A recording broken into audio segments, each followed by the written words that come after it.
রাজশাহীতে এবার কন্দ বা মুড়িকাটা পেঁয়াজের ফলন থেকে জেলায় আয় হবে অন্তত ৬০০ কোটি টাকা। তবে মাঠের বাস্তবতায় পেঁয়াজের দাম পাচ্ছেন না কৃষকরা। এ অবস্থায় সার ও কীটনাশকের দাম কমানো এবং পেঁয়াজ আমদানি শূন্যের কোটায় নামিয়ে আনতে সরকারের কাছে অনুরোধ তাদের। আবরার শাহিদের রিপোর্ট, ছবি তুলেছেন আখতারুজ্জামান লেলিন। রাজশাহী পুঠিয়া উপজেলার কৃষক মাহারুল ইসলাম চলতি মৌসুমে ১ বিঘা জমিতে ৮০ মণ পেঁয়াজের ফলন পেলেও চিন্তার ভাঁজ কপালে। কারণ পেঁয়াজের দাম নেমে এসেছে কেজি প্রতি ১৫ টাকারও কম।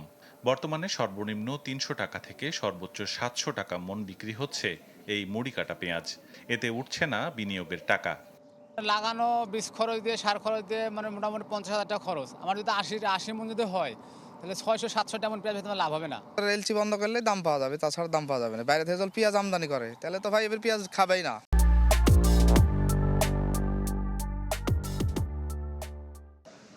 উপজেলা পেঁয়াজের মোকাম ঝলমলিয়া বাজারে ব্যবসায়ীরা পেঁয়াজ কিনছেন প্রতি মণ ৬০০ থেকে ৭০০ টাকায়, বিক্রি করছেন সর্বোচ্চ ৭২০ টাকায়।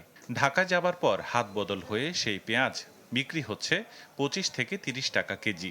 লোকসানের অভিযোগ রয়েছে স্থানীয় পাইকারি ব্যবসায়ীদেরও। এগুলো মালে আমরা লাভ পাচ্ছি না ভাই, আমরা বহু টাকা লসে আছি। একটা ব্যাপারই ৫ লাখ ৭ লাখ টাকা করে নাই। যে ঢাকা পাঠাচ্ছে, অন্য অন্য জায়গায় যাচ্ছে, কিন্তু আমরা ওখানে যা মনে করেন যে বাজার খুবই কম পাচ্ছি আমরা। কৃষি বিভাগ বলছে জেলায় ৮,৩৪৪ একর জমিতে ১,৪৯,৩০০ টন পেঁয়াজের দাম ৪০ টাকা কেজি হিসেবে মোট অর্থের পরিমাণ ৫৯৭ কোটি ৪৩ লাখ টাকা। মাঠের বাস্তবতার সাথে এই তথ্য সামঞ্জস্য না হওয়ার কারণ জানতে চাইলে কর্তৃপক্ষ বলছে চারা পেঁয়াজ বাজারে এলে এই সংকট কাটবে।